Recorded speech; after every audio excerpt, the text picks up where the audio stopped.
মেটু, তুমি চিন্তা করো, তোমার বয়স হচ্ছে বড়, তুমি ভালো করে চিন্তা করো, তোমার বয়স হচ্ছে বড়, তোমার ভাই তোমাকে ঠকাচ্ছে,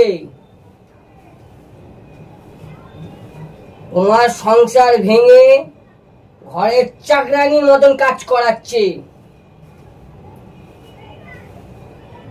মাকে দেখার জন্য একটা আয়া দরকার, সেই কাজটা তোমাকে দিয়ে বাইরে সে কাজ করছে।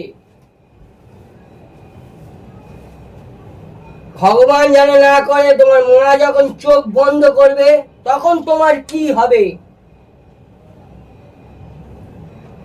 তোমার ভাইয়ের বয়স হচ্ছে বড়, তুমি একটু চিন্তা করো।